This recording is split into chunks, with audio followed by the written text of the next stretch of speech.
नमस्कार दोस्तों, I hope you all are doing well. आशा करती हूँ आप सभी लोग बढ़िया होंगे। मेरा नाम है दिव्या ओला और आज के सेशन में हम साउथ अमेरिका में जो फॉरेस्ट फायर्स हो रही हैं इनके बारे में चर्चा करेंगे।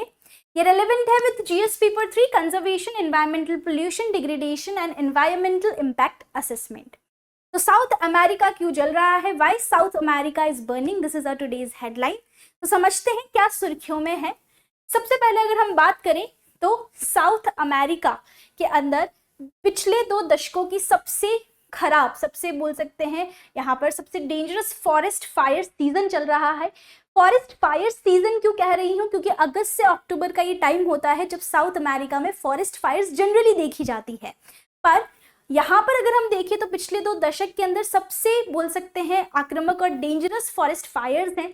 बहुत सारे देश ऑलरेडी इससे प्रभावित हो चुके हैं और इसने पिछले सालों का रिकॉर्ड तोड़ दिया है। तो ये जानते हैं क्या कारण रहे हैं साउथ अमेरिका में इन जंगलों में आग लगने के और क्या क्या यहाँ पर इम्पैक्ट और रिपरकशंस रहे हैं। सबसे पहले अगर हम बात करें जो फायर है वो कहाँ देखी जा रही है, Amazon rain forest. Amazon rain forest जो हम बोल सकते हैं कि विश्व के सबसे बड़े ट्रॉपिकल रेन फॉरेस्ट में से एक हैं, लंग्स ऑफ द अर्थ कहे जाते हैं। और अमेज़न नदी जो विश्व की सबसे बड़ी नदी है और दूसरी सबसे लंबी नदी है, वो इस बोल सकते हैं अमेज़न के जंगलों से गुजरती है। सबसे ज्यादा विविधता वाला यहाँ क्षेत्र है। स्पीशीज जैसे कि एनाकोंडास के बारे में जो हम सुनते हैं वो भी यहाँ पाए जाते हैं। बहुत ज्यादा फ्लोरा फौना, बहुत ही डाइवर्स और वेजिटेशन रिच यहाँ पर बोल सकते हैं आपका ये एरिया है। इक्वेटर पे रहता है, यहाँ पर सदाबहार वन पाए जाते हैं। अगर हम बात करते हैं यहाँ पे कारणों की, तो कारण कई सारे हैं। बढ़ता हुआ अर्बनाइजेशन, यहाँ पर जो बोल सकते हैं पेड़ों की कटाई हो रही है, डिफॉरेस्टेशन, क्लाइमेट चेंज तो रीजन रहता ही है। तो सारी चीजें हम देखेंगे। अमेज़न रेन फॉरेस्ट का मुख्य हिस्सा ब्राजील में है। थोड़ा सा ब्रीफ में साउथ अमेरिका के बारे में भी दे देती हूँ। साउथ अमेरिका चौथा सबसे बड़ा महाद्वीप है। एशिया, अफ्रीका, नॉर्थ अमेरिका और साउथ अमेरिका, मतलब साउथ अमेरिका इन 3 के बाद आता है। 14 देश है यहाँ पर। 2 डिपेंडेंट टेरिटरीज है। फॉकलैंड आइलैंड यूके के अधीन है और फ्रेंच गुयाना फ्रांस के अधीन है। बात करें सबसे बड़ा देश ब्राजील है। सबसे ज्यादा एरिया भी ब्राजील के पास है पूरे महाद्वीप का। Brazil, French Guiana, Suriname, Guyana, Venezuela, Colombia, Ecuador, Peru, Chile, Argentina, Bolivia, Paraguay, Uruguay, ये कुछ देश हैं जो हमें यहाँ पर साउथ अमेरिका में हम देखते हैं। सबसे पहले अगर हम बात करें तो इक्वेटर और ट्रॉपिक ऑफ कैप्रिकॉर्न, मतलब जो भूमध्य रेखा है वो यहाँ से गुजर रही है इक्वाडोर से। Just a second, right. तो 2 आपकी इंपॉर्टेंट बोल सकते हैं कि लैटिट्यूड से जो यहाँ से गुजरती है। एक आपकी रह गई कौन सी, एक आपकी मकर रेखा, ट्रॉपिक ऑफ कैप्रिकॉर्न, और आपकी इक्वेटर। और इन्हीं इक्वेटर के आसपास आपको मिलते हैं अमेज़न के जंगल। तो इन्हीं अमेज़न के जंगल में और कौन से वाले हिस्से में, तो ब्राजील हो गया आपका, पेरू हो गया, बोलीविया हो गया और कोलंबिया। ये एक वो क्षेत्र है जो सबसे ज्यादा प्रभावित हैं फॉरेस्ट फायर से। और बोल सकते हैं यहाँ पर काफी लोग यहाँ पर प्रभावित हो रहे हैं क्योंकि ग्रे क्लाउड्स बन रहे हैं, बारिश हो रही है, एसिड रेन हो रही है। तो ये सारी चीजें हम देख रहे हैं। वर्स्ट हिट जो है, मतलब सबसे ज्यादा जो प्रभावित हुआ है वो ब्राजील है। और 60% जो है, मतलब पूरी जितने भी फायर्स यहाँ पर जंगल जल रहे हैं उसका 60% जो मुख्य हिस्सा है वो ब्राजील का ही है।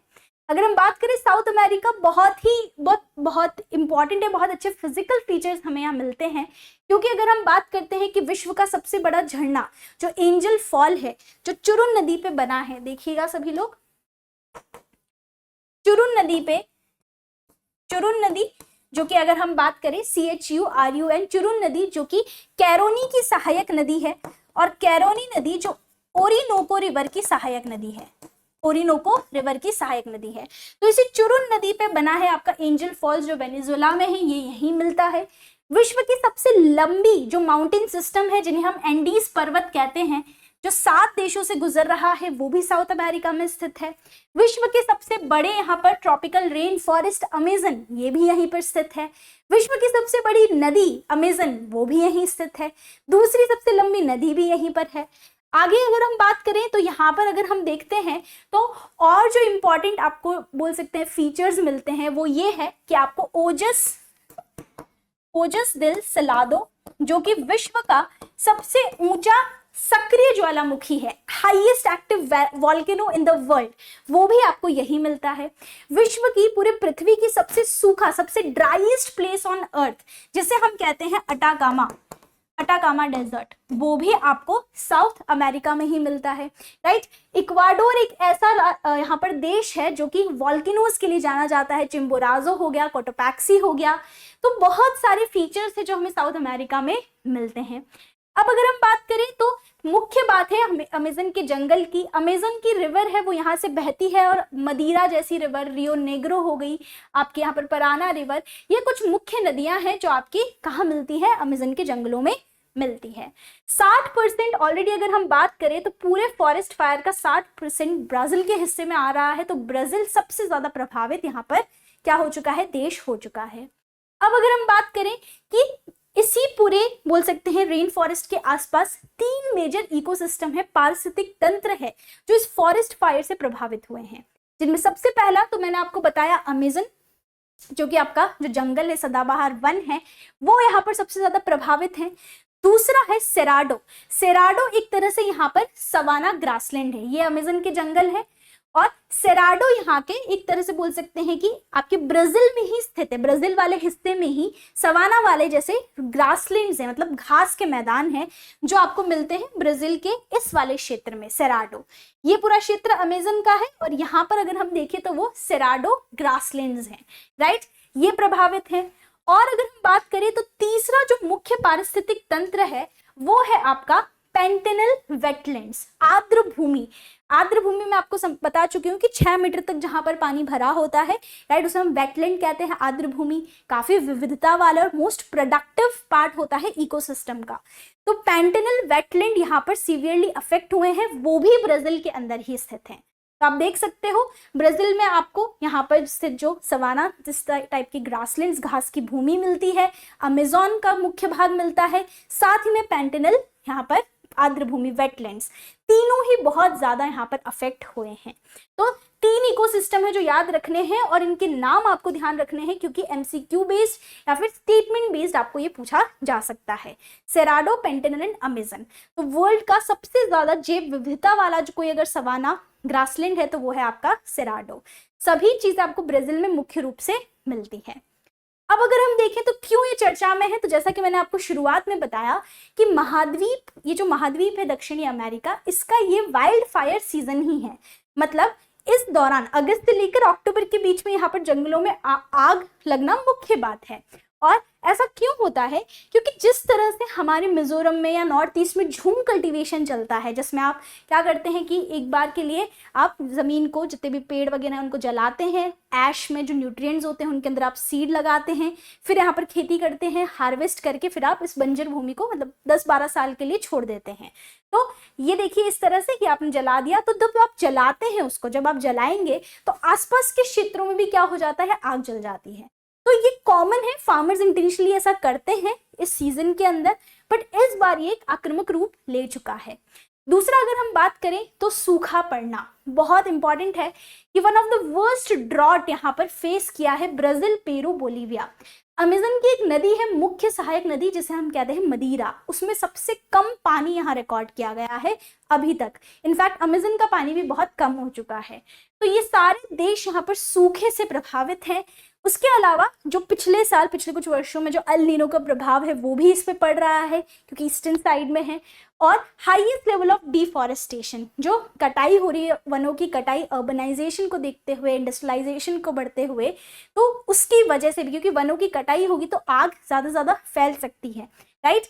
ग्लोबल वार्मिंग एक मुख्य कारण है ही, क्योंकि पृथ्वी का तापमान बढ़ रहा है, जो एवरेज टेम्परेचर है वो बढ़ रहा है, जिससे ये सारी चीज़ें एज अ कैटलिस्ट की तरह काम करती है और आक्रामक और भीषण रूप लेती हैं। तो ये कुछ कारण रहे हैं किसके, साउथ अमेरिका में कि जंगलों में आग लगने की। अब बात आती है कि अगर साउथ अमेरिका कॉन्टिनेंट की हालत है, और ये चीज़ ऑलरेडी जो विशेषज्ञ हैं, साइंटिस्ट है, 20 साल पहले ही बता चुके हैं कि अगर आपने एक्टिवली मेजर्स नहीं लिए तो पूरा बोल सकते हैं आपका महाद्वीप इस तरह से ये सारी चीजें फेस करेगा। अब ये तो हमने साउथ अमेरिका के बारे में समझा। भारत की क्या स्थिति है वाइल्ड फायर्स के केस में, क्योंकि भारत में भी हम उत्तराखंड जैसे राज्यों में वाइल्ड फायर्स काफी सुनते हैं। तो सबसे पहले अगर हम देखें तो फॉरेस्ट फायर का जो सीजन है भारत के अंदर वो नवंबर से लेके जून तक, जब आपका मानसून चला जाता है, नवंबर से जून के बीच में आपको ये सारी परिस्थितियां दिखाई देती है। और तापमान होना, बारिश का कम होना, किस तरह की वनस्पति है, कितनी वहाँ मॉइस्चर है, आर्द्रता है, ये सारे फैक्टर्स हैं जो कहीं पर भी वाइल्ड फायर अगर लगता है तो उसकी फ्रीक्वेंसी को यहाँ पर परिभाषित करते हैं। और विशेषज्ञ के मुताबिक, जैसा हम बचपन में पढ़ते आए हैं कि किसी भी चीज को जलने के लिए 3 मुख्य कारक होते हैं। एक, क्या फ्यूल आप लगा रहे हो, what is the fuel, right, उसको ऊर्जा क्या दे रहे हो, ऑक्सीजन की प्रेजेंस होती है तभी कंबशन होता है, और उच्च तापमान। तो यहाँ पर अगर हम बात करें तो फॉरेस्ट फायर, जंगलों में आग लगने के लिए जो बोल सकते हैं कि फ्यूल है वो ड्राई लीव्स को माना जाता है। सूखी पत्तियां, उनमें फ्रिक्शन होता है, रगड़ खाती हैं, तो वो इस तरह से आग लगना मुख्य आम बात है। और फॉरेस्ट सर्वे ऑफ इंडिया के हिसाब से, ये डेटा आप याद रखिए, 36% जो इंडिया के फॉरेस्ट हैं they are prone to forest fire. मतलब भारत के जंगलों का 36% ऐसे जंगल हैं, राइट, जिनमें आग लगने की संभावना बढ़ सकती है। तो ये एक इम्पॉर्टेंट इश्यू था, साउथ अमेरिका में क्यों वाइल्ड फायर्स हो रहे हैं, फॉरेस्ट फायर्स हो रहे हैं, भारत की क्या स्थिति है, सारी चीज़ें हमने इस सेशन में डिस्कस करी है। आई hope you have enjoyed the session. Please do like and subscribe the channel if you haven't yet, and you can also go through this content on our website apnipathshala.com. Thank you so much for watching.